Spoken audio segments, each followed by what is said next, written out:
Good evening and welcome to the Limerick Board of Select Persons meeting for September 16th, 2024. We're going to start with an executive session under section MRSA 405 subsection 6A. So we will go into executive session now.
Okay, it was just mentioned that we have an executive session scheduled, so I would like to entertain a vote to go into executive session.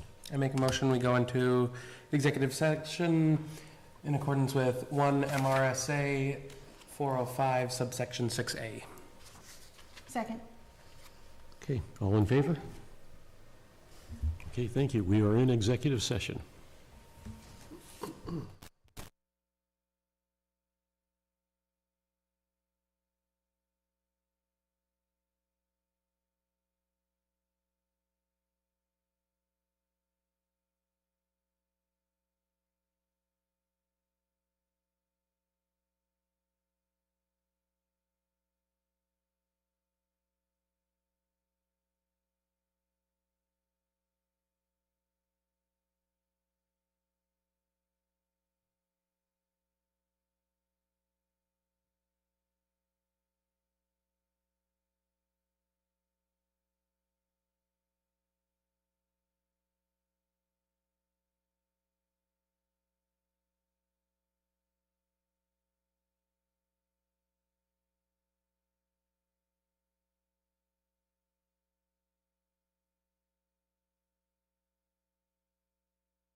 Okay, we are coming out of executive session now. We'll take about a 5-minute break just to, before we come into the select board meeting.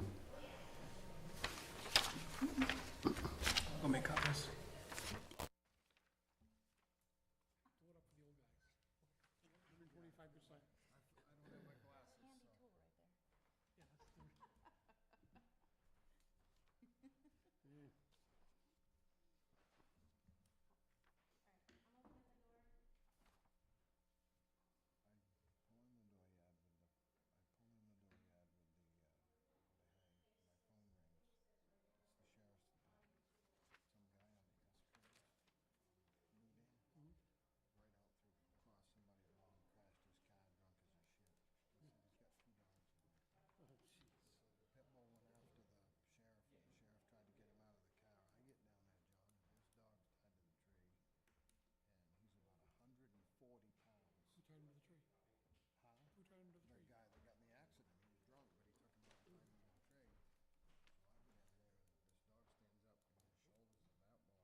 Good evening and welcome to the Limerick Board of Select Persons meeting for September 16th, 2024.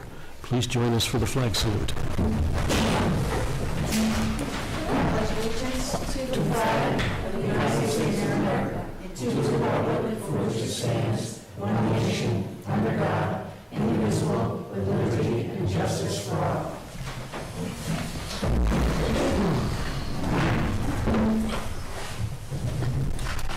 Okay, I'll look for a motion to approve the September 9th meeting minutes. So moved. Oh, second.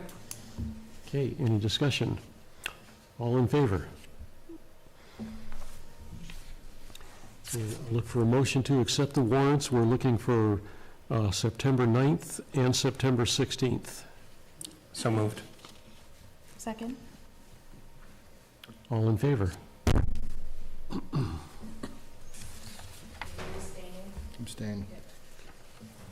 Okay, and would someone read the announcements, please? The planning board will meet Wednesday, September 18th at 7 p.m. The budget committee will meet on Thursday, September 26th at 7 p.m.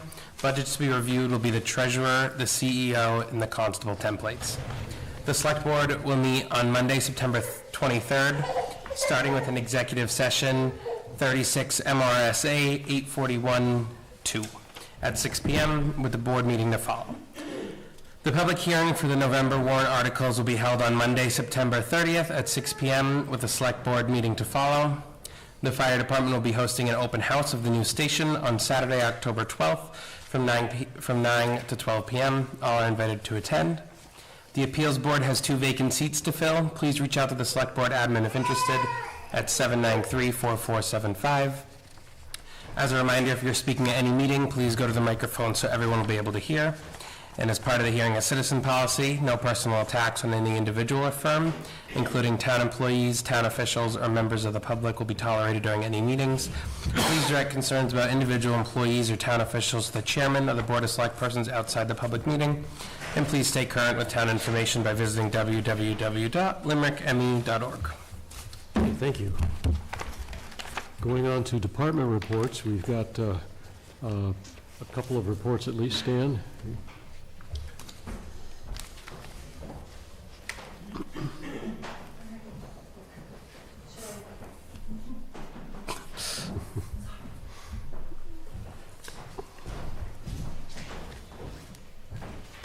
Good evening.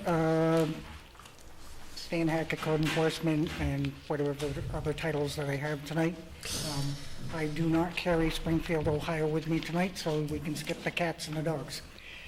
But we have some offers that I'm going to let Casey go over, who is the realtor representing the lots that we have listed.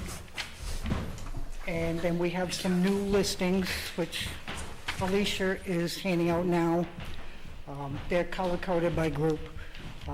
Starting next week, we're going to try to do at least 10 a week to try and move forward with some of these lots. Now, there is a combination, as I explained last week. There are lots that are quiet title or court-ordered with the settlement. Those lots, with Lake Arrowhead, we retain all the monies, proceeds, rather.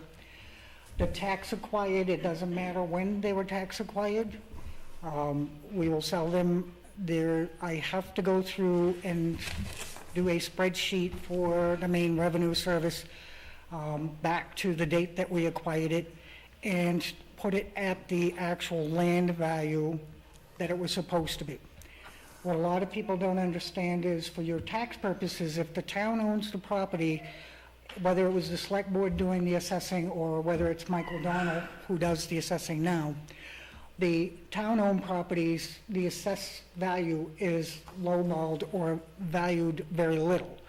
Because if you don't, in the valuation process, when you set your mill rate, there's a line that's called exemption. So that would fall under the exemption, and if that figure is too high, it does the exact opposite of what we're trying to do, which is to keep your tax rate low.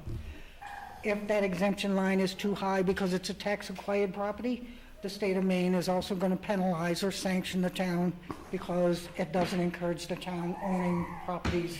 It would rather see everybody getting their money, and the state wants their money. So that is the purpose of that. But so far, I've gone back to, on some of these properties, 1932, which is the Hasty properties on Quarry Road, and then 1954, when the Martells decided to have a little bit of a shootout, and it was called the Wild West, but that's the dog road. So each one of these properties, as we sell, I will do the spreadsheet, and we will be able to reclaim anything that the town costs, which is anything including the commission fees, any attorney fees. There is an administrative cost that we've added up and kind of made a consistent fee, just like the attorney's fees for the title and the transfer. That is now $315 instead of $157. So that's that. An update on the other properties that are waiting for the grace periods or the waiting periods. We will start putting those in the listings the first and second week of October. There are approximately 30 left of those out of the 40. 2 of them are still committed and paying their taxes. One only owes about $2,200, and hopefully he can bring that money in before we roll into 2024, because that would add that amount to his owed taxes to the town. The other one, his daughter has very adamantly been taking his money every week and making sure that he'll be able to pay his due amount, and he'll be able to stay in his residence. But starting the 1st of October, we will be moving forward after that period, that waiting period's done. So, and there are 30 of those. And without any more delay, is there any questions that I can answer on that part of the land sales?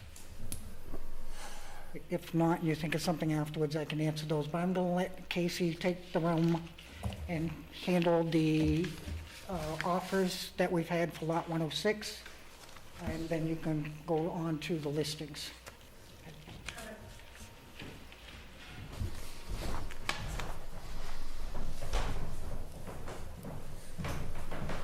Of our currently listed properties, we just have Lot 106 Dog Road left.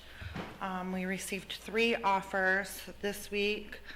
The current asking price is $90,000. We reduced from $100,000 at last week's meeting.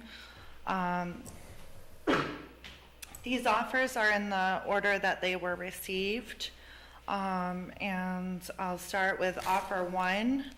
The price offered was $60,000 with a deposit of $1,500.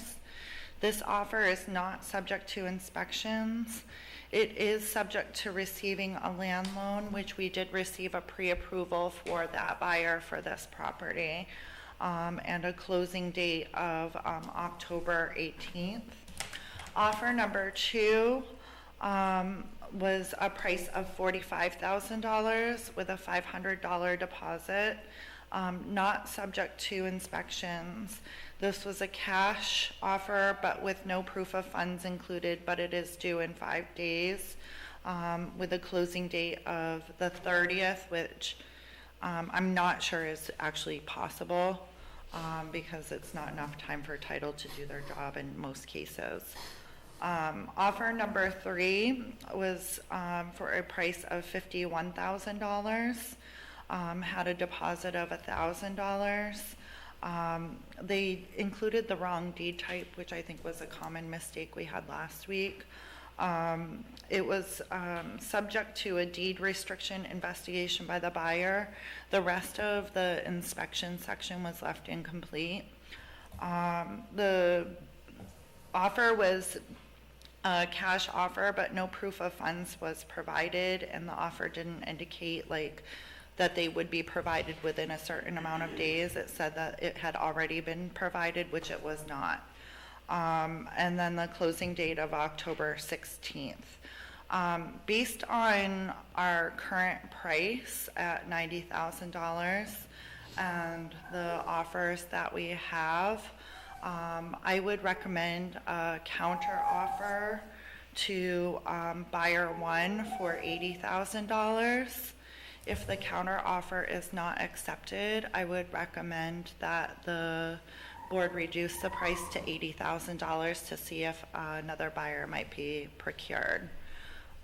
It's a larger lot, so this lot is a little challenging because it doesn't have a lot of road frontage, and the front of it is on the wet side. But with such a large amount of acreage, even just compared to the other properties that we have put under contract, I think it would be worth holding out a little bit. I think for our listings, did you want me to go into that? I have paperwork in hand to start a listing for map 39, lot 51, Sparrow Drive, map 38, lot 8 and 9 on Fisher Drive, and lot 39, 8, which is on the corner of Sportsman's Way. Were there any questions from the board in regards to the recommendations or the current circumstance, our real estate circumstances? Thank you. Okay, thank you.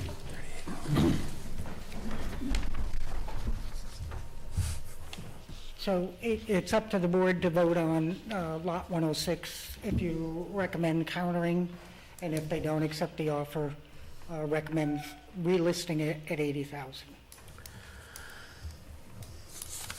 Entertain a motion. I'll make a motion that we counteroffer buyer one $80,000. If they do not accept that, we lower the price to $80,000 for the dog road.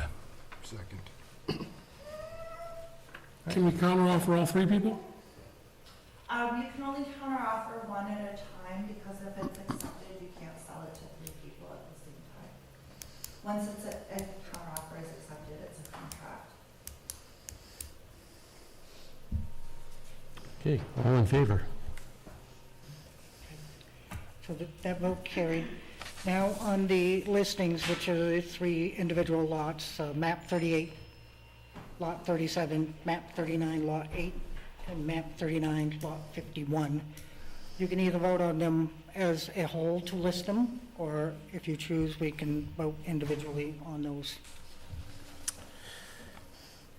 I make a motion that we list the map 38, lot 37, map 39, lot 8, and map 39, lot 51, as recommended by our realtor.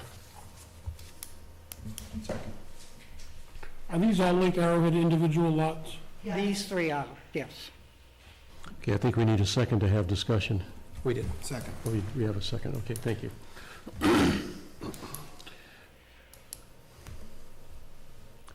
Okay, any further? Do any of them have a butters that we've tried, or have we, I don't want to rehash anything, but have we tried all the abutters on? I mean, our goal was not ever to sell, or, well, I shouldn't say that. I think there was a thought process that selling individual Lake Arrowhead lots and having that number of houses go up is not something that in the past has been thought to be in the best interest of the town. So to answer that question, it's a very good question, and there has been a concern not only in Limerick but in other towns for the overdevelopment. But because of the legislative body, what they decided was you don't have a choice. They have to be sold by a realtor at the highest price able to get. So the abutters could have the option, but they still have to pay whatever the highest price is. The other thing is the towns are obligated that if you sell it below, you need to also report it to whether you get market value or listing price. But if you can't, you can auction it if it goes up for sale 3 times, which lot 106 is about ready to. If we list it 3 times, the law allows us to auction it. Okay? But regardless of how we act, we have to report it to the Maine Revenue Service, and which is also the redevelopment section of Maine. So they want to redevelop these properties. They're not giving us a choice, and that goes along with the affordable housing. So I spent a week and I've been rattling cages because I want some more answers that I can give to the board and to the people, but right now, that's the answers that we're getting. But we don't have to sell them. If you don't sell them, you have to get fair market value, and you'll have to buy them. You'll have to pay the former owner, their heirs, or the proceeds will go to unclaimed properties. We have to buy them? Yes, Okay. so it's, you, and what they said is you really, if you want the property, you really should have a purpose for the property. Yep. So I can't say this legislative body has done any justice to any town, city, or municipality at all this year. I really find it ties your hands, and they're creating a monster that a lot of towns are gonna suffer because they're small and they can't afford to do some of the stuff that they're pushing. But All right. Okay, did I call a vote for that?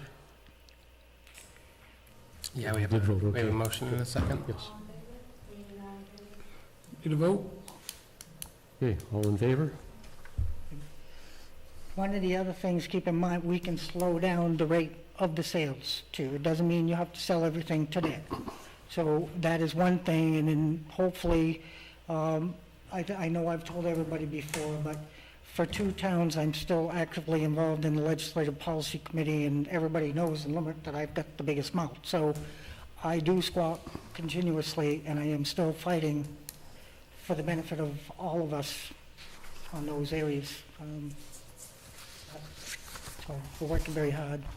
The other thing that I told everybody last week is the whole purpose, when we get into a tax-acquired property, this town and every other town, they don't want the property. We want to work with the people that have owned them to keep them, and we have with 8 of them so far. Either they've been able to get the monies from relatives, or they had the money. On a few of them, we were able to work with them to establish financing through a bank or another financial institution.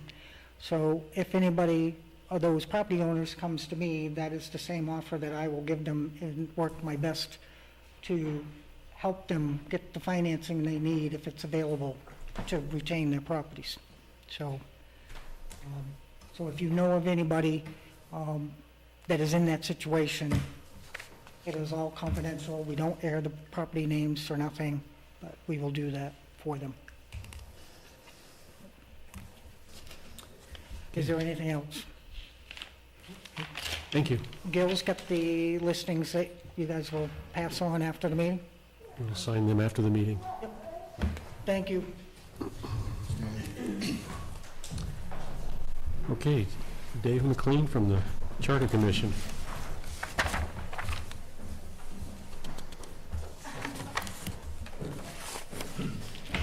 Evening, thank you. Just wanted to keep everybody updated on what we've done with the charter. I think we've come to a final document until we hear back from Natalie. Natalie is in the state of reviewing this. I spoke to her today, and then she's looking that over for anything that might be in conflict. But I think that the verbiage we have here is used standard through documents throughout the state that or communities that have a charter. So I think we should be in pretty good shape. So you have a copy in front of you. I'll just kind of go through this real quick, and then I'll end up with the highlights of this that are different than what currently is happening in town at this point. So Article 1 is the granting of powers. It's standard language, town meetings and elections, and it goes through everything that's being done right now. Board members, Article 3, administrative organization, boards and committees, petitions and referendum, business and financial provisions, and all the subtitles that go under that, and a recall provision. And then Article 9 is the amendments and revisions, along with a appendix with definitions. So the things that are different in this document here we kept it, the five-member board in the language in the article. We felt that if the voters choose to go to a town manager form of government, that there'll be quite a bit of work in that transition. So we discussed it at length, that the five-member board would be beneficial to onboarding that new manager and looking at things to see how it was going to process all out. So we kept it at that. We had vacillated back and forth going to three, but we ended up agreeing that five members looking at all the things that need to be done. So selectmen as employees of the board, there's a statement in there that deals with who can be on the board if you're an employee of the town. And I'll let Wendy take a gander at that and some of the thoughts that Wendy had. And one of the things that was important on this board, it was very beneficial, is that we had two members of the board that had actually been on the select board, so they had a lot of institutional knowledge. Wendy, you want to address that?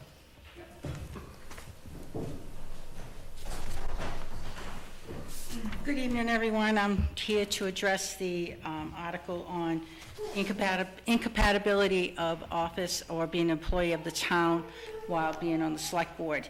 Many feel that someone that is a member of the select board should not also be an employee of the town. I know that in the past that we have voted on this twice, I believe in July of 2020 and November of 2023.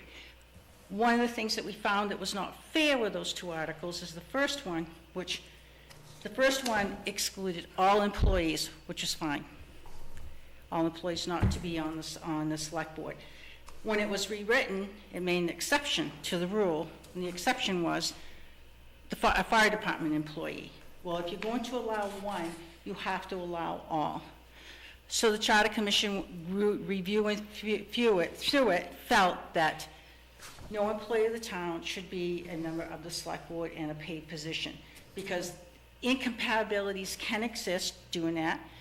Let me make one example. I'll use the treasurer, because the treasurer is in charge of the money, and so isn't the select board. So you have two positions that have control over something that you really don't want to happen, because you could have instances of they could collaborate together and do things that they shouldn't be doing. So we felt that to run a smooth town, that the select board shall be made up of other citizens of the town and no employees. That's all I have to say about that.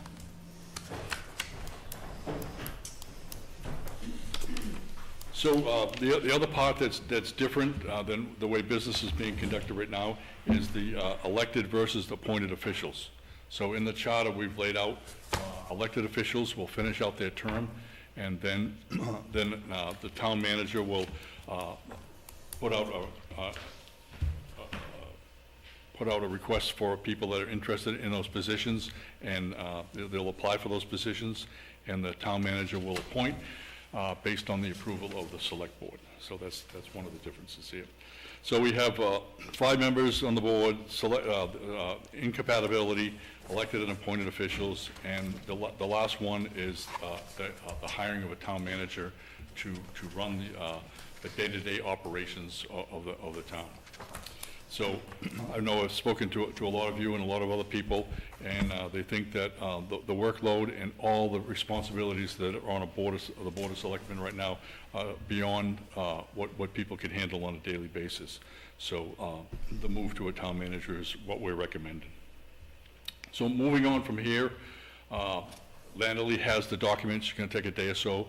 She has to send us a letter certifying that the charter meets all the state statutes and requirements of a charter. And she'll write a letter stating that. And that at that time, this document here will be posted along with the letter. And one final document is our conclusions of the charter and how we came about doing things. It's called the final report, and that's all part of the statute. So that's where we are right now. So I just want to take a second to thank the members of the committee, of the commission, for their hard work. We had quite a few meetings and a lot of discussions and a lot of back and forth, a lot of writing, a lot of consults with other cities and towns that have charters to see what some of their what they went through to do that. So we got a lot of good advice and a lot of things to watch out for about making the document too complicated. And in the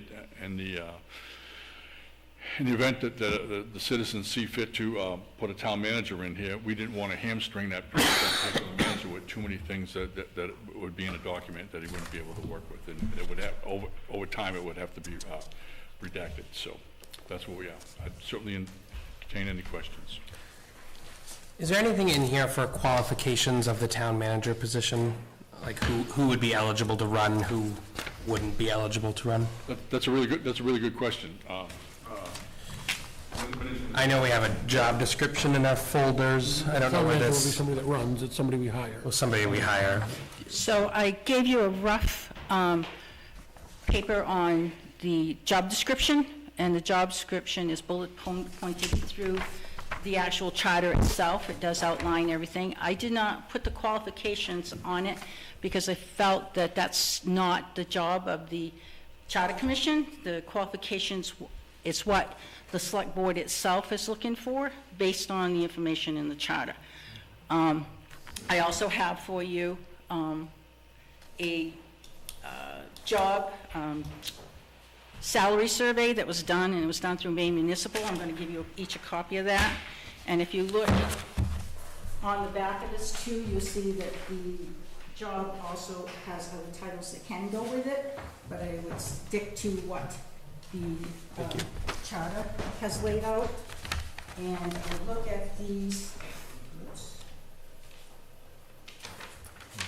I'd probably go up to 4,000 at this point in time on what you determine what you want to put on your budget. So it goes from, the population starts with 3,078 up to almost 6,000. Well, you don't want to be in the $6,000 range. You may want to stay, like I said, around 3,900 or 3,500. That's up to you. You are getting into the budget process. It'll be contingent upon the vote on November 5th, I believe it is, if you want to keep going forward.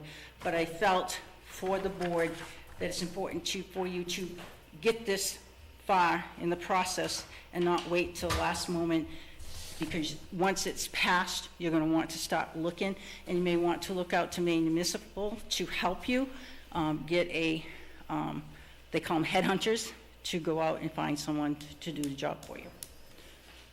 It does come with a fee, unfortunately. Everything comes with a fee these days. Any questions on the job description?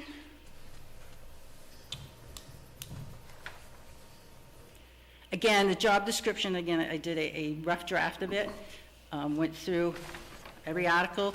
Every time the town manager was mentioned, I put that item down, but it also states in there, and anything else that listed in the charter that may not be on this job description. And it will be up to you to decide whether you want someone with a college education, someone with a college education plus so many years of experience, or someone who has just 10 years of experience in a municipal setting.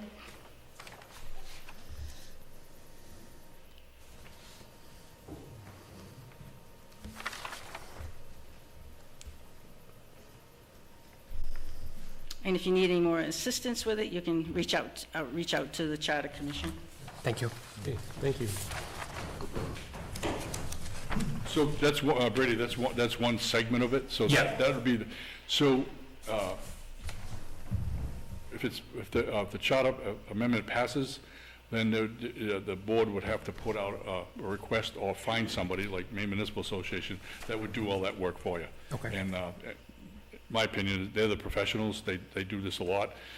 So what they could do in an hour might take a week or two to do it here Yeah. because of time constraints, so. Any other questions? I just have this income study. That was a whole spreadsheet, John, and the ones on the back correspond. Yeah, I get, yeah, I've Put counted it it. all on one page. I only see one town in York County on here. Well, Is that- look at the population of the state of Maine, okay, and the populations, and then the other towns in York County may not have town managers. If they had them, would they have been on here? Yes, they should have been. Maybe- I did a study, oops. I did a study myself, I did a search, a wide range search of the state of Maine and to see what the average income was for a town managed. Low ball is 58,000, 59,000. That didn't include any benefits such as 401K, insurance, vacations, whatever would be in the contract. And the high side was around 87,000. So that's within range of that sheet. So you want to do it by population. That's your best thing to go by. But I mean, I guess you could argue that might be cheaper to live in Millinocket than Could be, yes. or Could Southern be. Maine. Could be, yes. I mean, a lot of these towns are, I mean, We don't know. entice the guy from Norway to come over. He's town manager, tax collector, road commissioner, treasurer. And then he also- He runs the town, he does it all. Also, they're getting other stipends. If you see on the side, there's stipends that are going Yeah. to some of these jobs. Yeah, not that guy, but anyways. But it gives you a ballpark figure, you know? You're just not Yeah. going to go, well, let's pick out, the little ball out of the cage and see what we're going to come up with.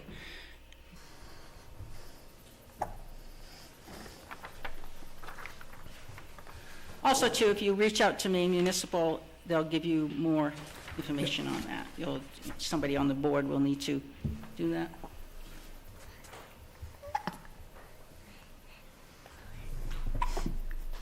I think most likely, we've talked about it, would be, I mean, our goal would be to put together a hiring committee. Yeah, And you have could the do that, hiring too. committee do, Yeah. make sure it's got a good representation of all the stakeholders and Yep, that can be done, have too. them bring. It's up to you. That back- decision's up to you. Back to us. I mean, it should involve more than just, the board should be represented, but I don't think a position like this should have a hiring committee with a little bit of everybody on it. Yeah, you could have like one or two board members, one or two citizens at large, one person from each department, however you want to do it, and determine what is the best fit, because you also have to take into consideration as we move forward, if this passes, that the other people that will be going from elected to appointed, they may want a voice in who is going to be their boss. Yeah.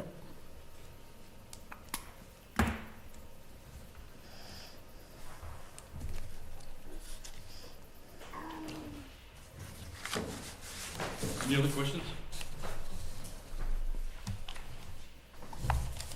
All set? Good, thank you. Thank you. Thanks, Wendy. Okay, moving on to old business. We've already discussed the new offers on the town-owned properties.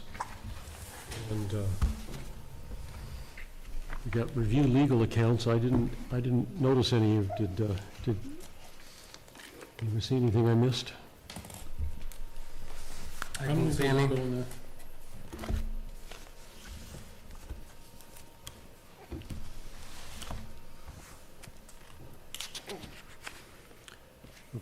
On the cemetery mowing and the Veteran Cemetery Committee, we have nothing new at this time. The town charter update, we've just done that. Bricktown Hall equipment update. The moving of the equipment will be on October 29th, 30th, and 31st. So, shelter survey, anything new? I am going to be working with Ray to get together with Vinny. Hopefully, I haven't reached out yet to schedule that in the next week or two. And then really all that's left is us organizing how we want to open a shelter. Essentially, like, who do we want to be responsible for doing it? And so I think we should open it up as a conversation, because the idea would be one of us and either Vinny or Ray to open it when it's necessary. And we want to remain a shelter, or excuse me, a warming or cooling station, because we don't have the capacity for a shelter. But what does that look like? So we would need one of us to be saying, yes, let's open it, and opening it. And I think the best kind of avenue to go would be to, at the time that we're doing that, maybe the senior, if it makes sense to everybody, not to discriminate, but the senior select people be the ones to kind of really head that up and take it, to get in touch. Or do we want it to be on Ray and Vinny? But I think that we should be involved in that. So if we can kind of formulate that, maybe we need to get a policy in place for that so that we don't keep coming back asking the same questions. So I'm interested in input.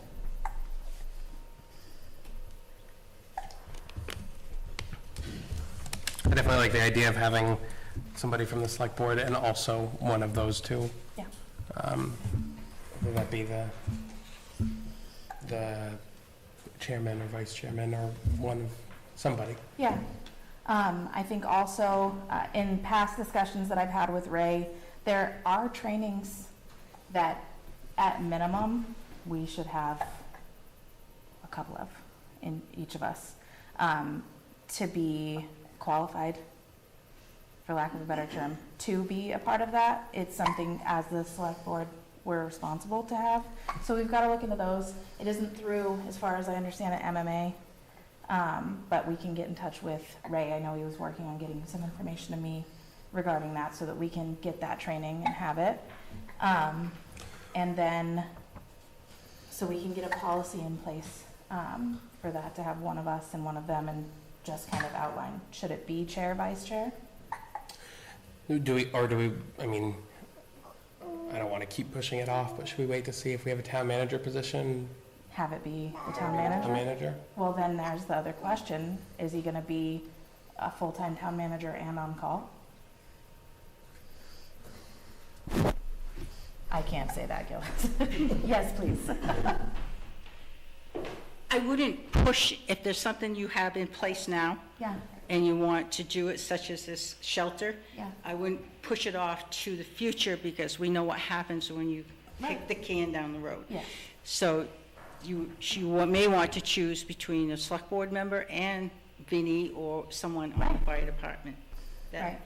Because you don't know what's going to happen on November 5th. Right, between that and I don't think that at this point we would anticipate them being available 24 hours in the event that we needed that. So I don't mind the idea. If everyone agrees, we can start, generate something, have it on paper somewhere that says chair or vice chair and Vinny or Ray. In the event that we need a warming station, they would be not necessarily the ones that man it, but definitely the ones that are responsible for opening it and getting it going. And I think the last time we did have some volunteers to open the warming station, cooling station, and then it's that or our fire EMS if they're available. What if it was what if it was the fire chief, the EMA, and the select board chair as a group? The three of them would decide if we open. Okay. We clearly, before we decide that, should have a plan in place as to where we open. As of present, it's here. Yeah. Yep. Does that change at all with the new fire station open? Maybe, maybe not. I don't know. There is one large room.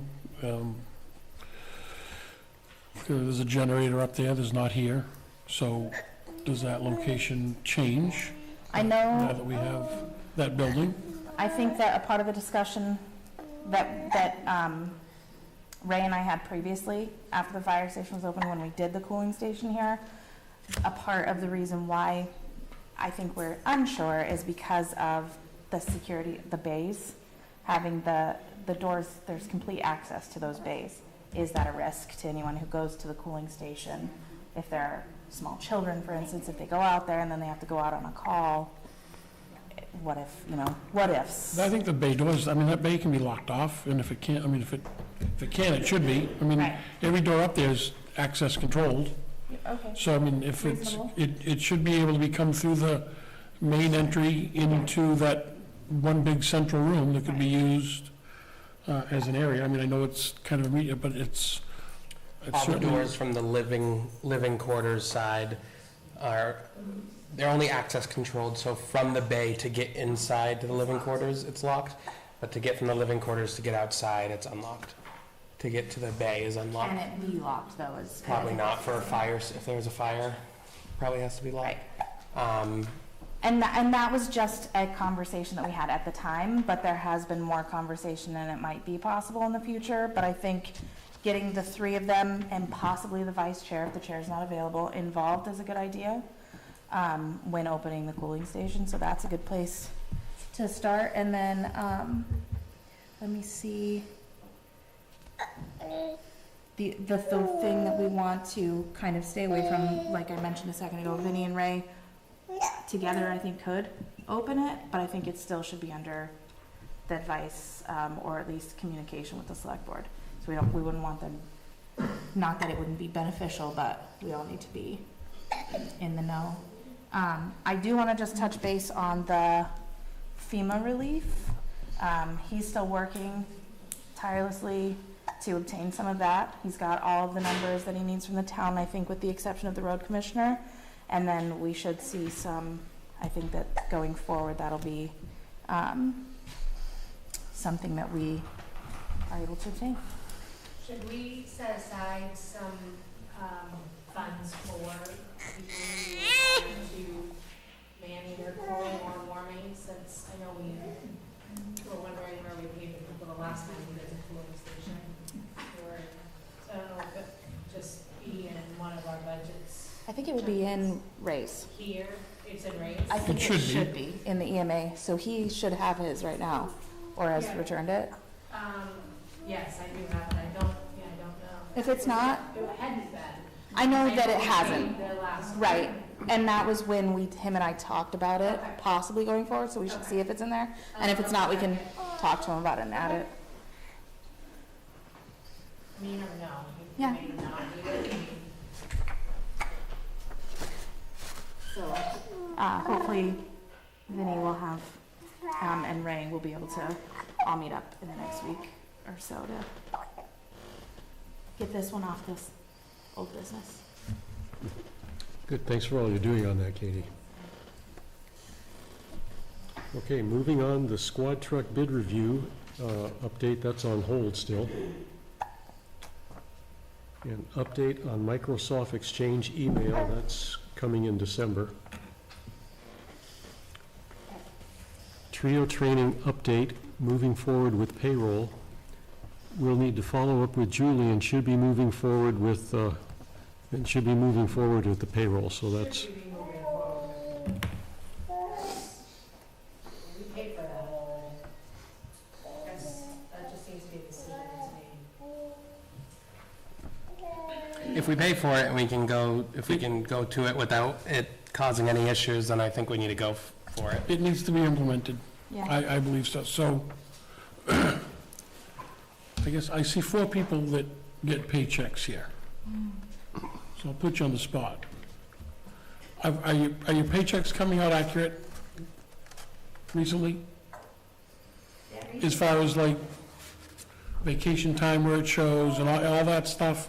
I've been told that there's a lot of them that are not, that they're,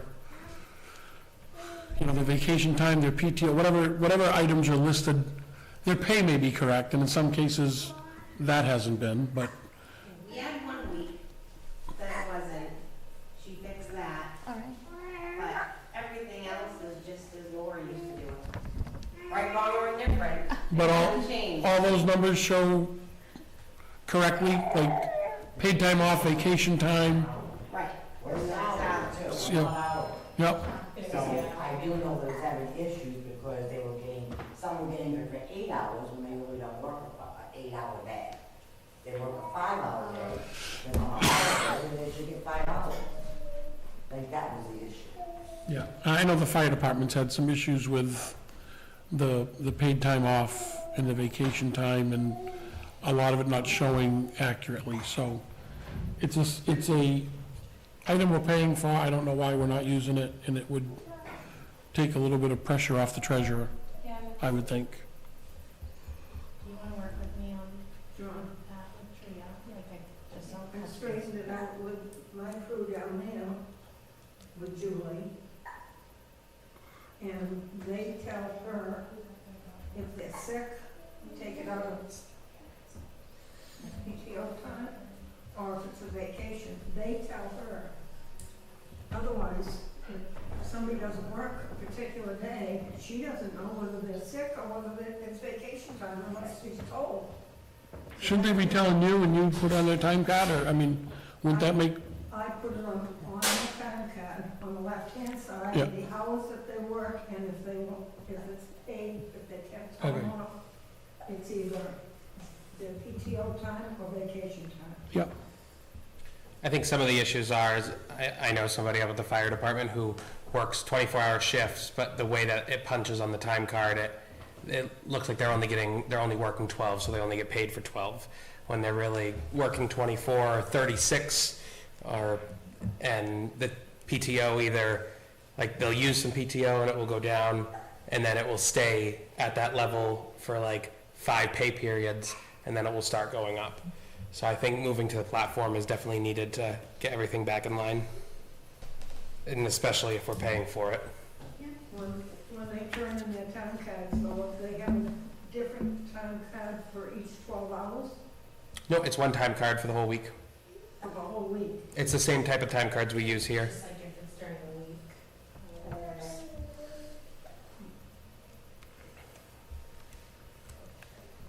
I couldn't find out like, what we need to do to to implement it across the board.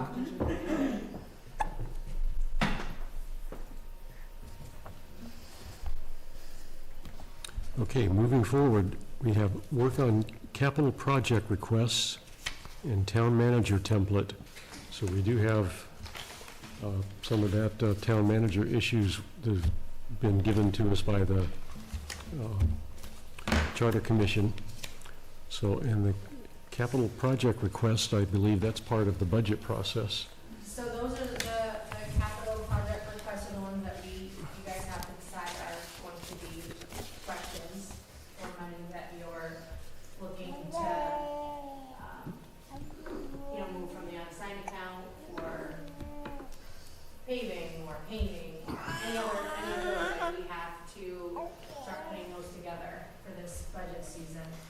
The town manager template, I started, so I have an amount in there, but this is another one that, like Dave and Wendy had said, that we're gonna want, to know what we are going to do if it does pass, so then we already have the salary amount that you want, we have all of the other things in there, so then we can move forward with it as part of the budget if need be.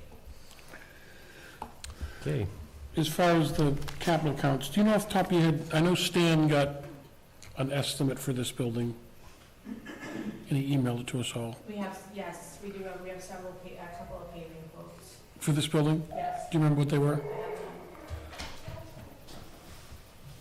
I'm still waiting on the painting one.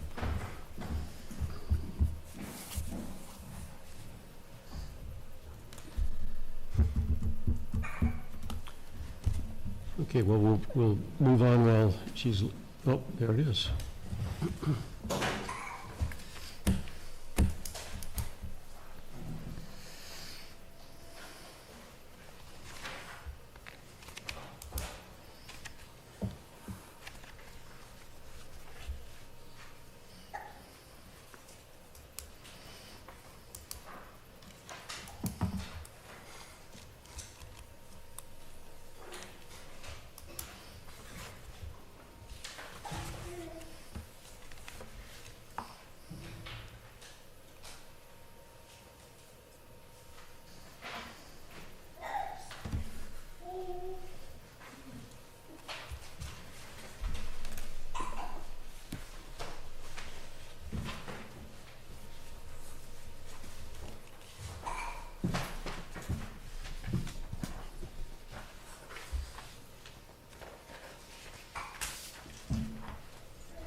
All right, so we asked to get some rough estimates, so we know how much we need. We have two for this building. One is just over 70,000 and one is 57,000. So assuming we're going to do it a year from now, or after, if we were able to do it next year, would probably be somewhere in between 60 and 70. If this estimate goes up a little bit, and so,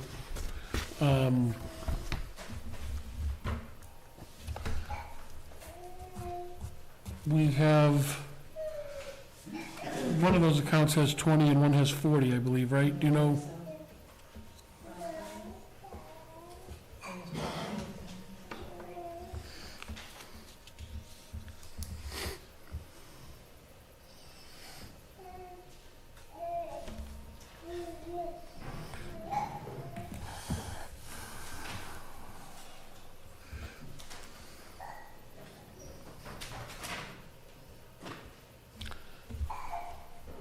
It's all right, I'll make it easy. I make a motion that we have a warrant article to raise up to the amount necessary to get to $60,000 above and beyond what is currently budgeted for paving of this building, with the money to come from the capital reserve account.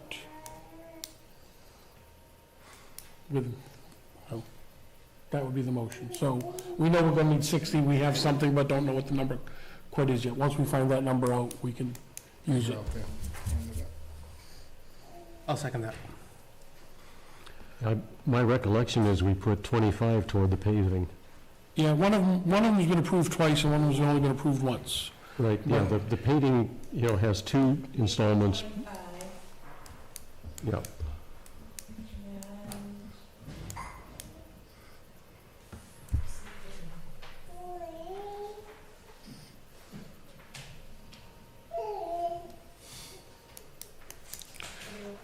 Either way, I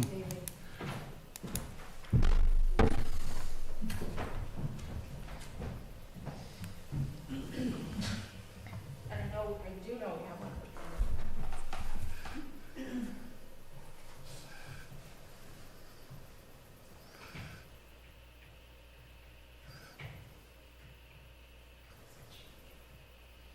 we'll have to check, but we know the paving.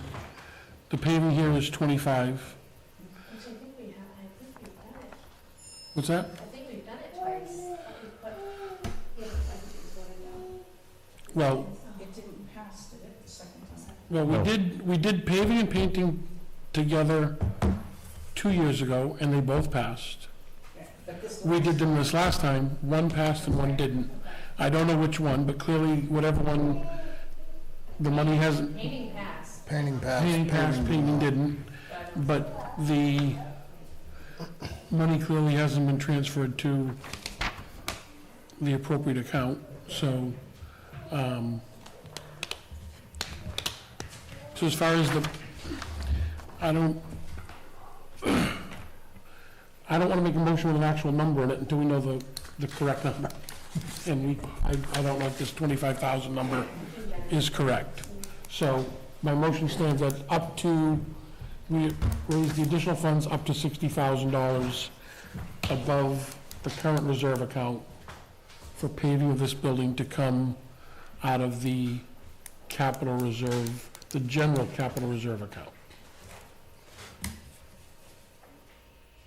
Okay, and you seconded that I'll already. still second that, yeah. And the way our, so our, if we get any money from these land sales, it will go into the capital reserve account. So hopefully that money can be used when whatever revenues we see, we'll increase that capital reserve account, so it won't cost us anything for new tax dollars. Okay, well, all in favor? Okay, good. And you don't have the painting estimate yet?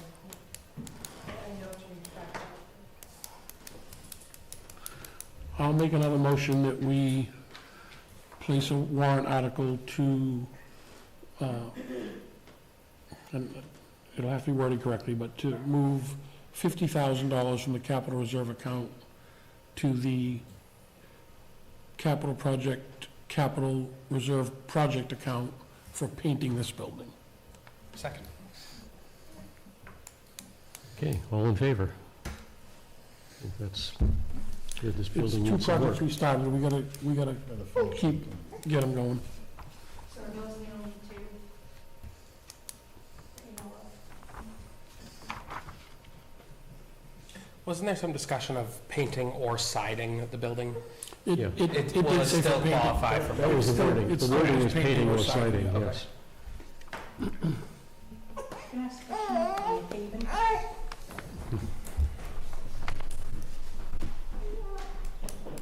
Does that include shoring up the parking lot when they're doing the paving? Is that going to include to level out everything, take out the bumps, the nicks, and the crannies, and all of that? It's supposed to, yes. I don't like that word. I don't like that phrase. So this estimate, let's see.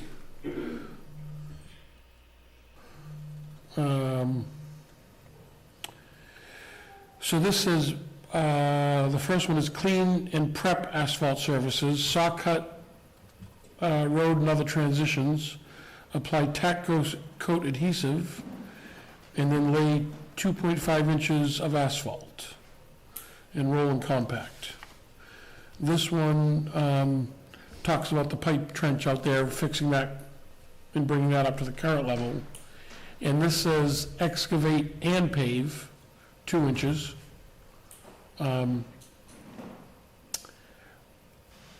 Somebody's gonna tell me what drag shim is. I don't know what drag shim is. I think it's when they score it. Is that what that is? So they score it, fill in the low spots? Okay. So that would fill in everything low, level it, and then a complete overlay over everything. And then back to the manager, you probably won't need a full year's salary because you may be into next June, you know, and maybe you might be able to raise and appropriate at that time too. Yeah, it's gonna be a while. The other thing, question about, would you want to do a, capital project to put water into the vault if we're going to be digging up and doing paving? We talked about that before. So I think as part of that, we would definitely run Piping. piping for that. Yes. The difficult part of it is, we gotta get underneath it. I mean, it can be done, but we gotta come up from underneath and drill up through, but we would not pave this, if any of us are here when this gets paved, we shouldn't be paved with at least a pipe out there that could be used for that purpose. Yes, okay. Yes.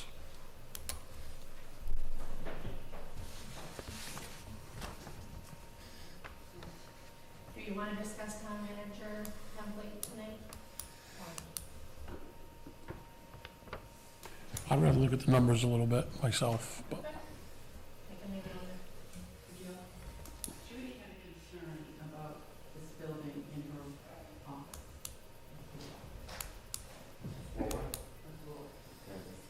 By the way, they put the water up too. The water cooler. The Water fountain. Yep. That, where they took the fountain out, I don't know if it's a beam down there or not, but it's also another one in our office, which Stan already knows about, fire chief knows about it. is the floor humping, Below our office. humping or dropping? We're dropping. We're dropping. We're gonna be in the basement before too long. What it is, they've known about it because our heaters are on the ceiling. So all the steam and stuff, it watered that beam out all the time.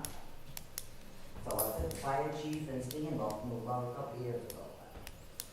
But yeah, it's spongy, and also, like I said, if you walk out here where the water fountain was, since they removed it, so now you can walk there more. Yeah, there's a space there probably this wide that goes down through that same way. In my office. Yeah. In my office. I don't know if that's another beam down below that's where the water leaked, or if there's something else that's making that rot more than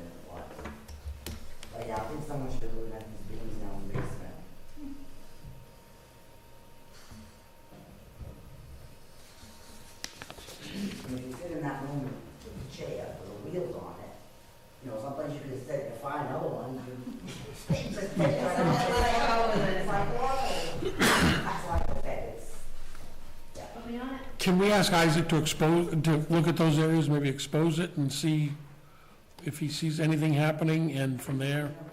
You might want an engineer. Well, I said I want Isaac to expose it, so we can bring somebody in that knows it. Did you look at it? I looked at it, the tiles broke off and fell down on top of it, and, a couple weeks ago, but the heaters that you're talking about, the tiles fell down onto the heaters itself, so I went down and took all those off, cleaned up what I could, and, I didn't dig up in there to see what the beams were, but, Are they exposed? yeah. It's just drop ceiling down Just there, drop, right? yeah, it's All just drop ceiling everywhere? Yep. And the drop ceiling had fallen down onto the heater itself, so. So why don't we have Isaac remove whatever tiles are in that area and get it so we can get a look at it, and then we can get a professional in once it's exposed to take a look at it. We can get a structural engineer. Okay, and moving on, there is a public hearing scheduled for Monday, September 30th at 6 PM.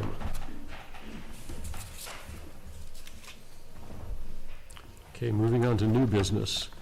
We have to approve municipal of no action. That's something we need to sign. It came from the code officer. Municipal no action.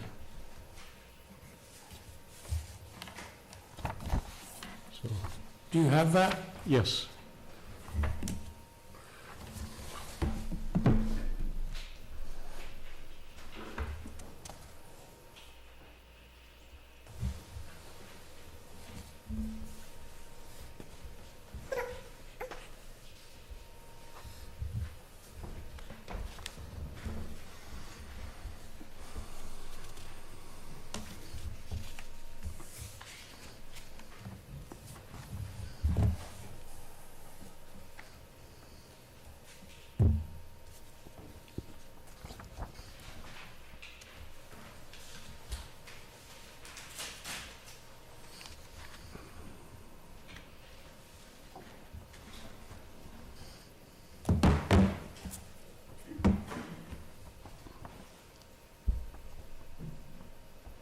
Well, this goes back 20 years.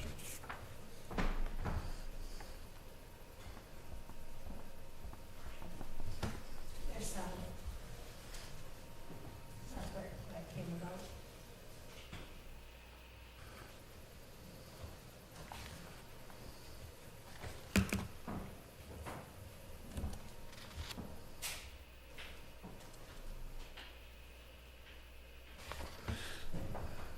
So this says the current dwelling is in violation of the zoning, but it's not the dwelling, it's the garage.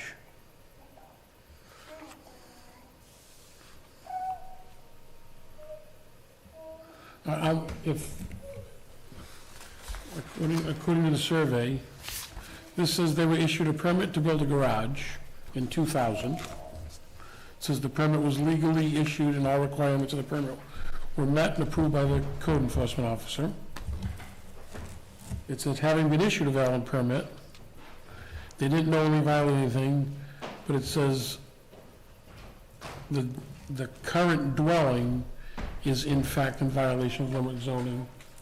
I think we should double check with Stan to see if that word dwelling should replace to say the current garage is in fact in violation, because it doesn't look like the house is.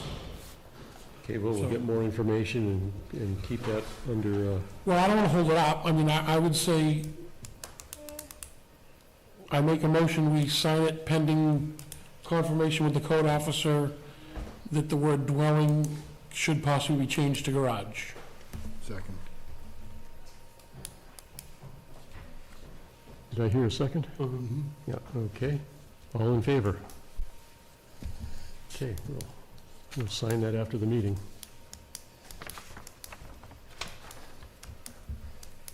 Okay, set public hearing for general assistance. That's to replace Appendix A and G and approve the general assistance ordinance. There's a note here, if we can set that up for October 7th at 6 PM.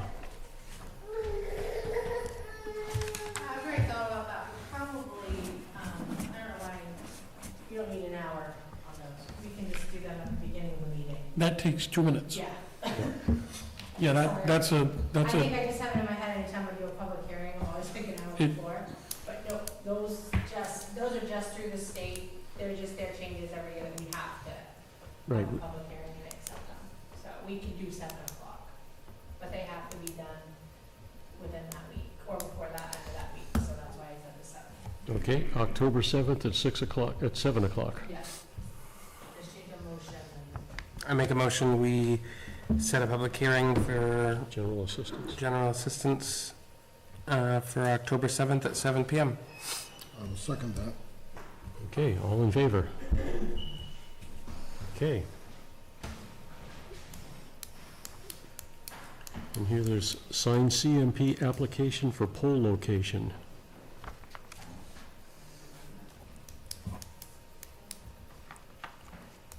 Okay, I'll look for a motion to sign the CMP application, and we can do that after the meeting. I think we should send the CMP application for pole location. Where is the location? What road? Town line of Limerick and Leamington on Staples Hill Road. Second that. Anybody know if they're gonna fix the one on Emery Corner? Does anybody feel like it's tied off to a tree and in pretty questionable? It's been that way for a long time. What could happen? Huh? What could happen? What could happen? It's gonna fall over. Another April so snowstorm? If there's a high windstorm, like, anyways, so if we don't have any, should I just call? Should one of us just call CMP? Do we have any? Does that affect anything besides just getting more information There on it? are a lot of broken poles. Yeah. I'm sure they'll be there. That one is no longer attached to its base and just standing in the grass, being held up by wires and a rope tied to a tree. That's a CMP fix. I don't know if you've ever seen them fix them. Like, I drive through, I have no choice, that's how I go home. What do I do here? Speed up when you go past. But yeah, that's, I mean, If you know somebody who works for Central Maine Power, your luck would be ahead of them. yeah, I got it. I'll call. Yeah. Yeah. Sweet. All fixed. Thank you. There's one on my driveway. No, I was, All in favor to sign the poll that was agreement? discussion. Yep, okay.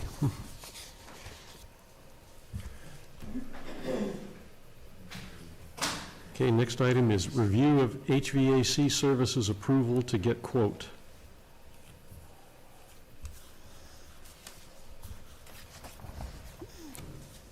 Look for a motion to have the Select Board admin get a quote for HVAC services.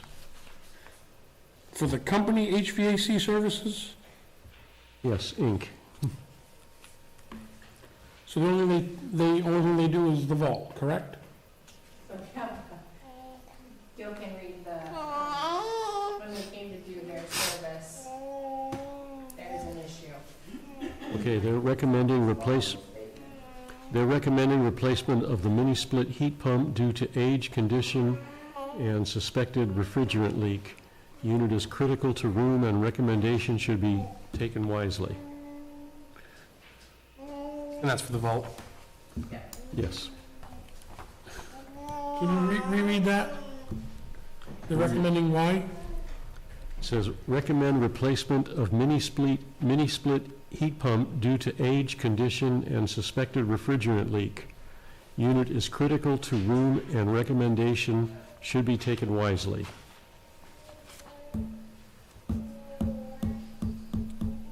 Yeah, I have no problem getting a second opinion on that. I mean, it's not that old. And they have It a, wasn't hooked up to begin with correctly. no, in the beginning it was not. No. It's still not working correctly. The mini split?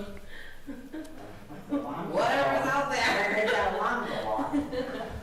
The alarm is still going off.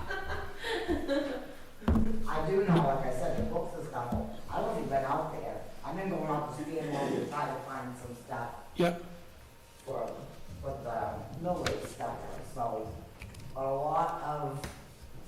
that was either glued or taped, and some of them books come out there, they're all over the place. You go take a book out, and these things just keep falling off it. There is a crack where those sections come together, and there's an orange dots that go across. I asked Dan what it was, he said what it is, it's coming down through, you don't know if it's just moisture or what it is, onto the floor. So I think, he thinks the same thing, that it's shifting, so the joint compound, or however they join them together, is, especially when you go to the last section, the last two sections. The other people out there looking at it. Yeah, I met the HVAC guy up there last week. So like I said, there's gonna leak, something's been leaking from the ceiling, from the roof. Again, the money we spent, taking all that stuff in, clean all them books, they bring it back out, and that thing, like I said, to me, it's not good. Don't look at it. But I'm not no architect, it's not. Yeah, but it's it is pieces. The pieces very well could have shifted, I don't doubt that. But it does have a rubber roof. I mean, the whole thing has rubber on top of it. I don't know if this orange stuff is that's dripping, almost like rust or something, I don't know.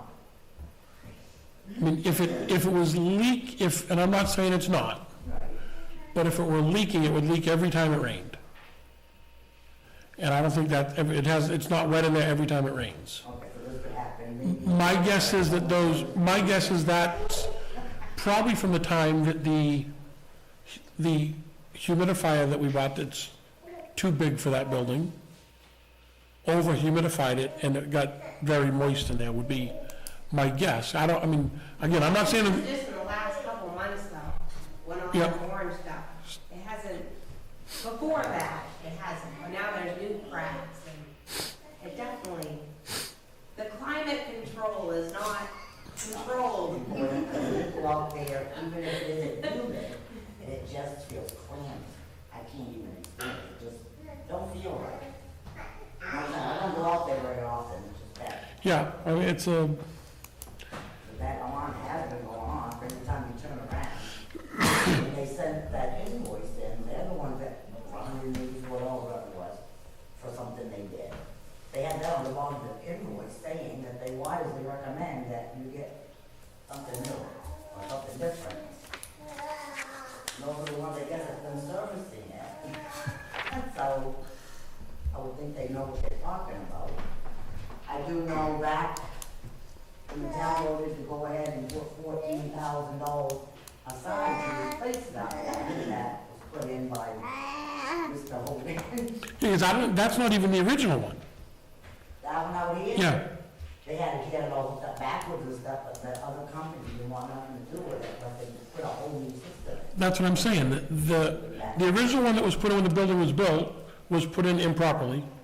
So that one that's out there is not even the original age of the building. It was put in after the fact to put in one that was, It's piecemeal now. You still have some parts from when they first did it, then you put some other part in, because this thing was junk, and then we had to put in a... well, yeah, I mean, then, It's not really fun to control. You get to go up and mess around with all that stuff. it's, I mean, it's like, it's a difficult process, because you're trying to, Well, the guy from HVAC said that the hard part is done. Whatever needed to be done now was the easy part. And he didn't know why you guys didn't want to do it. So you might want to get a hold of him and ask him exactly what it was. the hard part was done. Yeah, I mean, I guess they've been serviced. I mean, I have no problem, we get a quote from them and see. We should see what it takes.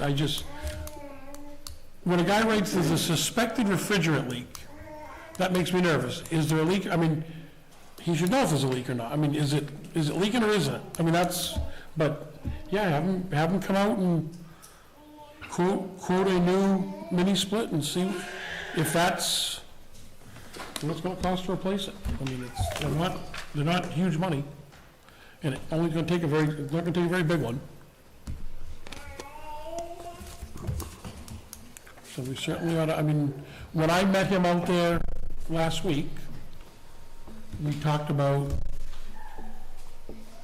the humidification, the dehumidification. He said that, and I don't know if the alarm that's been going off recently is for what, does it? It is the vault, but it's different codes. But there was a vault, it was communication error between the vault, the ones I've been getting called on, when they call me. Yeah, the ones that I've received has been communication error. failure. So what they're saying is, the panel out there isn't talking to the panel in here, which has nothing to do with the equipment running right or not, it's whether it's, so the calls that I have been getting. Humid. What's that? Humid, vault, humid, something. Vault humidity alarm? That goes off. Because they usually, I tend to get the calls. I haven't seen, unless it's, I haven't got a call where they've said it's a vault humidity issue, because the problem we had before was low humidity.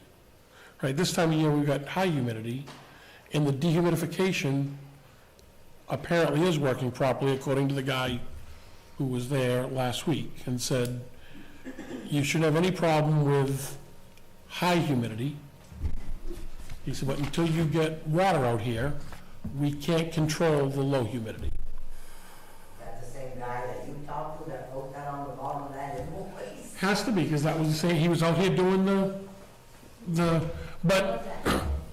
but remember, it's two different pieces of equipment, right? The thing on the left is an air exchanger and handles dehumidification. So if it's too hot and humid in there, it is supposed to suck the humidity out. The mini split on the right provides heat and air conditioning.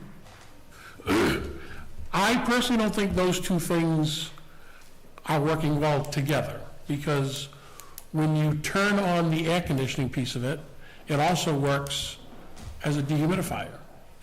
And when you're heating something, and also that heat creates moisture. So I don't think the two, but I guess Well, you are right, because he said only one thing had to be changed.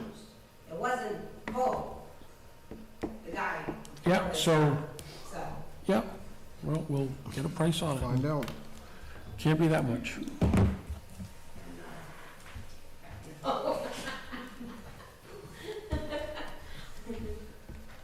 Okay, well, we'll get more information on that and a quote and move forward. Okay, next item is the door-to-door bid process. Katie, don't you know you can't walk near the microphone? You all have the packet that Joanne put together. Yep. One concern or question that we have for guidance is, our electrician that we approved to come and set up the compactor has not come yet. She's reached out several times, promised to come.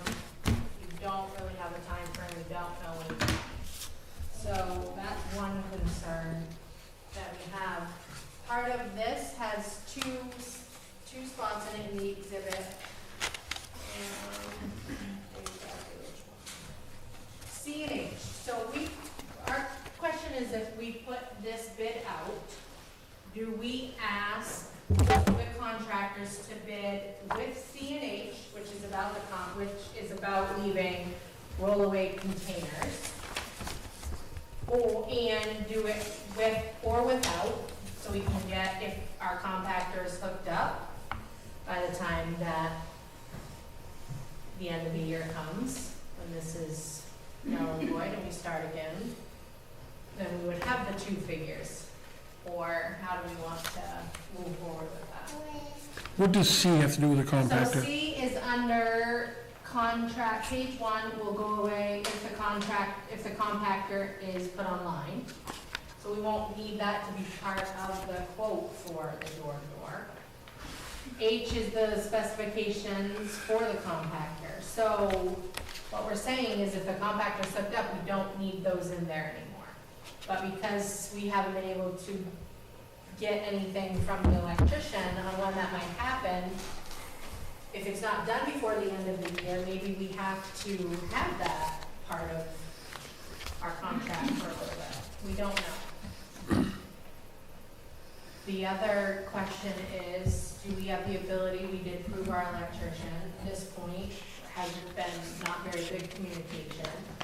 Do we have the ability to put it back out, go back out to the contractors that bid and ask them to see if they can get it done sooner? I could speak to the last time I talked to the electrician.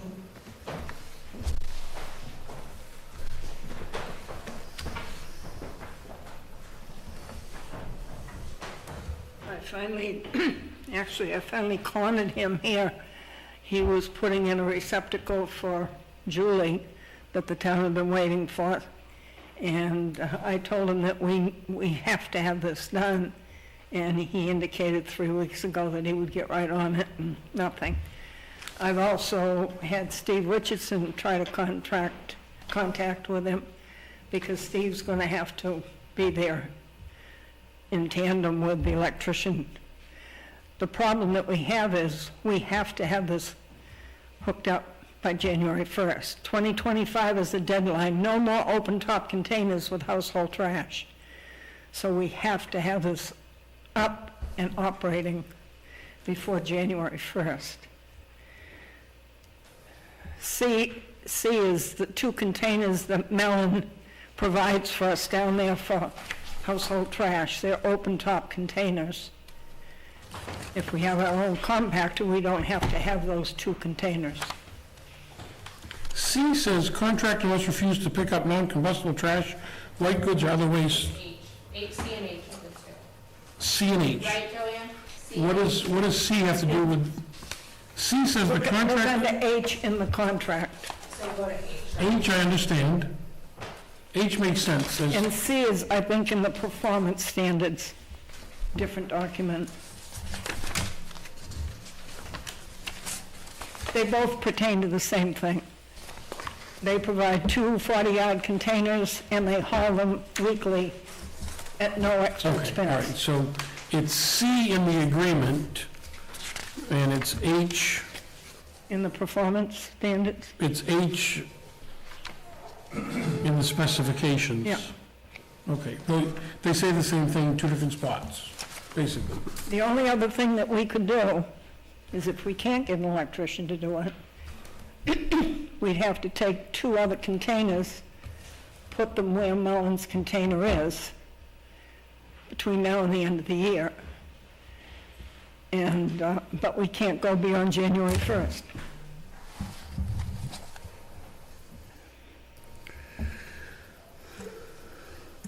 Well, I guess, I didn't know if somebody can, maybe if somebody else contacts him from the Board of Selectmen, maybe he'll respond. But he's been unresponsive to us, or do we go to the next bidder? Give him one last chance and go to the next bidder? I would call him and leave a message tomorrow and tell him if we don't hear from him in 48 hours, that we're going to move on. But we have to keep in mind, the other bidder is going to go overhead, which is what we didn't want to do, because over the years, you're going to have backhoes and everything running around up there, and that line's going to go right overhead, and He refused to go underground? he wouldn't go underground. How many bids did we get? Just the 2? I do have another line on another possibility. I won't know until tomorrow, but We have a second electrician now too, we could reach out. That just joined on. I'd reach out tomorrow. I mean, somebody's got to be able to do this between now and, I mean, it's not, it's got to get done. where are they coming from? Where's the power coming from? Power's coming from the old office building, the one next to the left of the porta potty. Yep. That's the main panel. Okay, it It's goes from coming there from to there, underground, to the pole over by the compactor. Okay, What the electrician's going to do, he's going to pull the single wire out, it's underground in conduit, and he's going to fish a double wire in its place and put another sub-panel Out there? over by the compactor.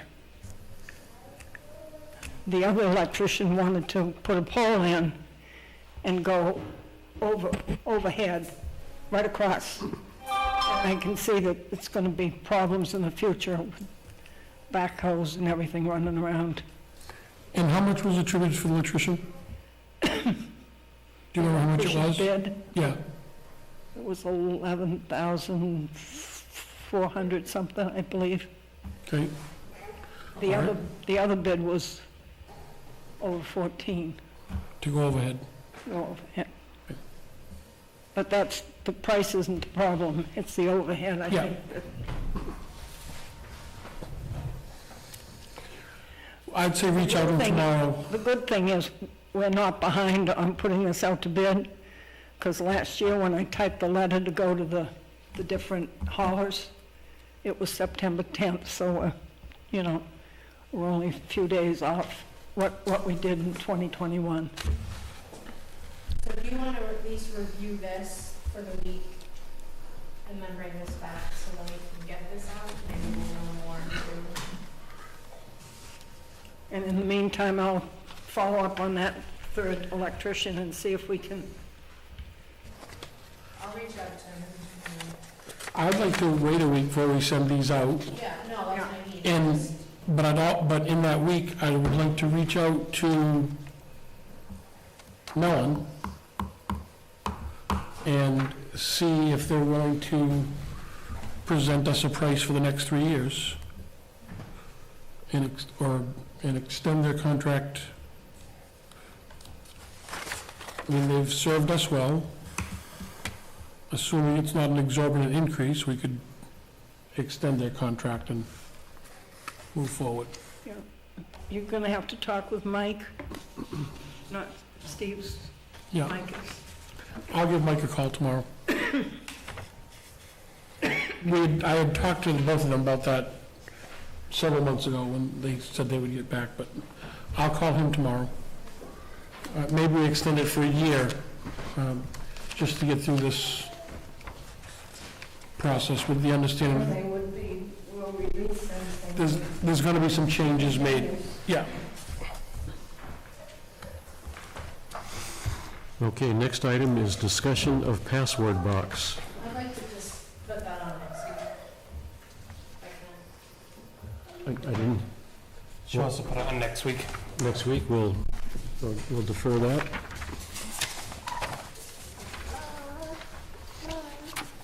And then we do have an executive session to schedule, but let's go on to hearing of citizens first. Dee Dee.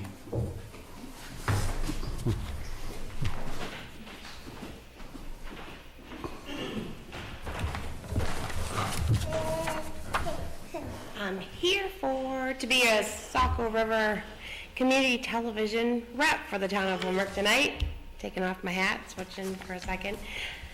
The boys down there would like a meeting with the Board of Selectmen or one or two of the Select Board members, if at all possible. I did see a note from them requesting a meeting, I so we'll did follow call that. you last week, I didn't get anything, and I know they sent an email a couple weeks ago.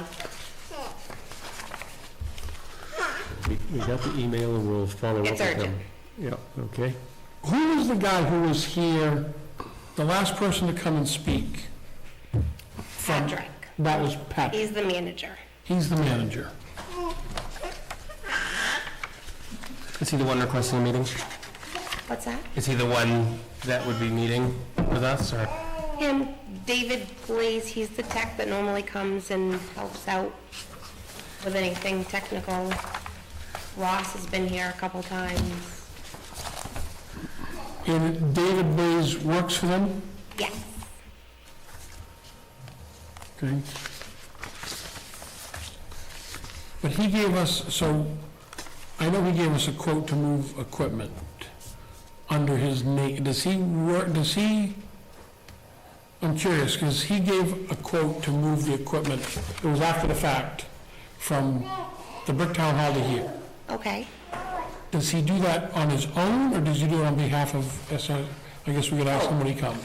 He does both? I think that was set up under the So he does, okay. I mean, he might have consultant Patrick in it, but I think that the quote came directly From him? Okay. He is a tech. Yeah. He's a tech and works on his own and has CTV? Yes. Okay. I would think, when they can come anytime, when would they like to come, I guess? Anytime that works for you guys. Would they be willing to come and meet before a meeting? I'm sure they probably would. They don't want to meet at a meeting? What's that? They don't want to come to a meeting? It does not matter. You guys can go to them, they can come to you. They're not picky. But I mean, they'll come to one of They the... want like Wanna talk to you do guys. they want it to be in an executive session or open to the public? They have issues that they need to discuss. Okay, so an executive session. Well, but just because they have issues doesn't mean, Okay. they got to meet some sort of criteria. Okay. Right, Before we the request is for a couple of us to go meet with them in Hollis. Can't be more than two of us. Well, it was originally I would say, bring them here into an open meeting. I mean, why would we not? They've come and spoke to us. We've They spoken to have. them at open meetings before. There is an issue, and it does need to be private. You should probably do an executive session. All right.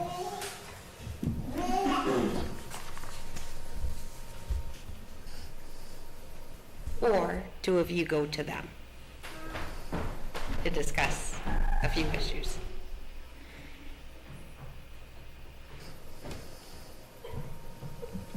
Okay, well, I'll follow up with a call tomorrow to follow up that request for a meeting. Yeah, I mean, I would, if it warrants an executive session and it meets one of the criteria, It does. I don't think that it should, I don't think it should be two people going down. It should, if it meets the criteria, I think the whole board should be involved. Yeah, well, If it doesn't meet the criteria, then it's got to be done in open session. So, and I guess, You can do 5:30 on 23rd, because there's already one at 6.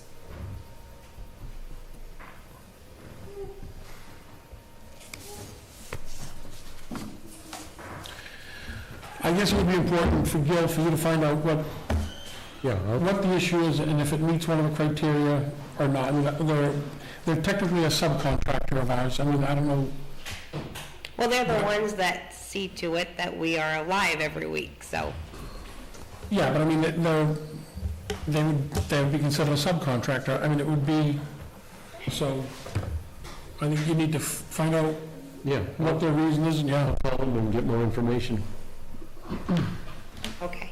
If I hear that you haven't, I'll come back tomorrow, next week. Thank you. Hey, thank you, Dee Dee. Any other hearing of citizens? Yep.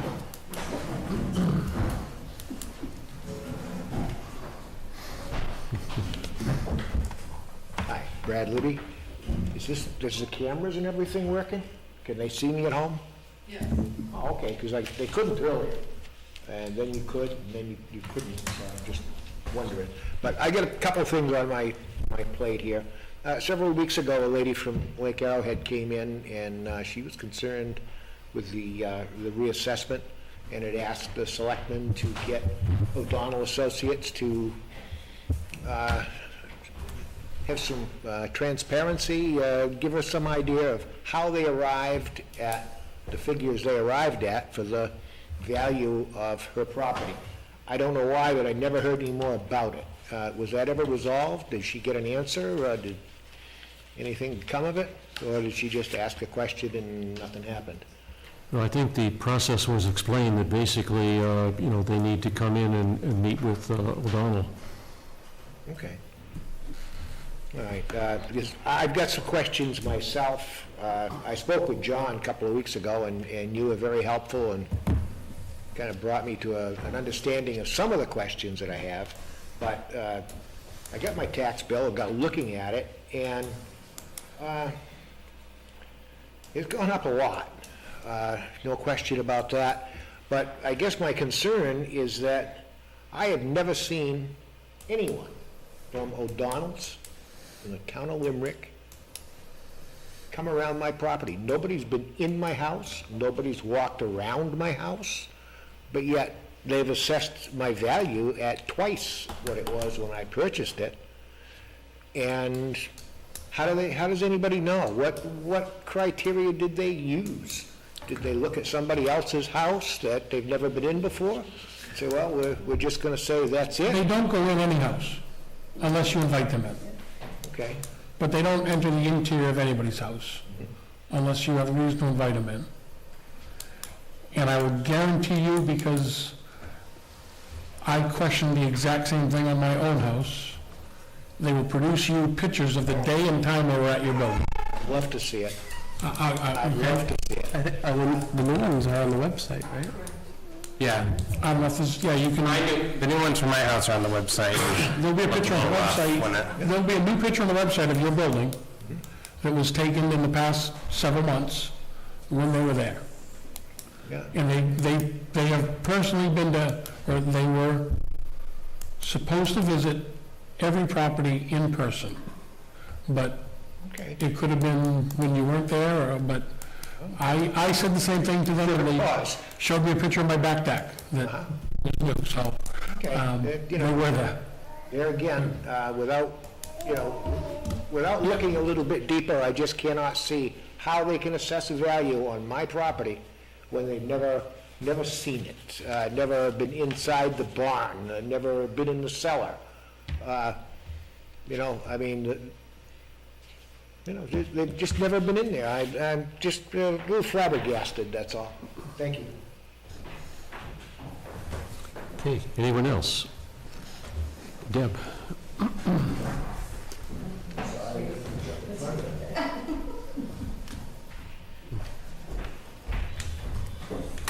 Hi. I'm early to ask for this, but I'm representing the residents on Cottage Road. Yes, it's a private road. However, Park Street goes down almost the center and kind of splits it. And some of the residents and most of us who live there year-round are senior citizens, so we're asking if you guys could talk to the plow person that you have, for him not to plow so much that he blocks the road so we can't get out. Because the guy who does our road, sometimes they're not in tandem, if you know what I mean. So if you can make him aware of that, we can't get out. So, that's all.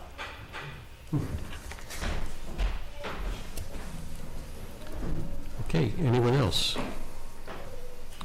Okay, that being said, I would look for a motion to enter into an executive session under MRSA 405 subsection 6A. So moved. Second.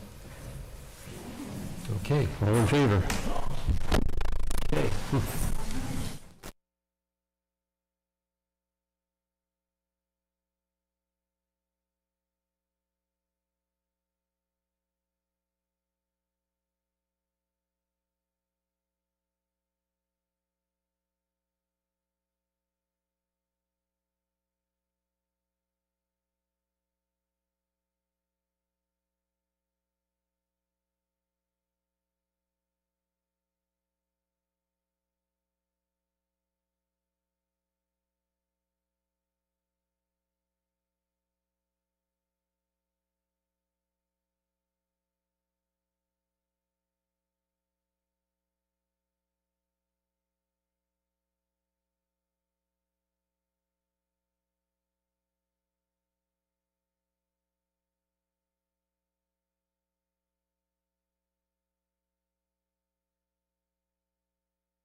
Someone hand me a Reese's.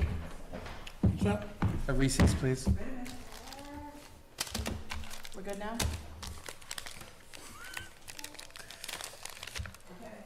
Okay, we'll look for a motion to enter into executive session 1 MRSA, section 405, subsection 6A. So moved. Second. At 8:49 PM on Monday, September 16th. Okay, all in favor? Okay.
Okay, we are back from the executive session, and it is time to close out of such session. I make a motion, no, we end the executive session at 9:23 PM. Yep. Okay, and do we need a meeting, motion? Motion to adjourn. I'll second that. Okay, all in favor?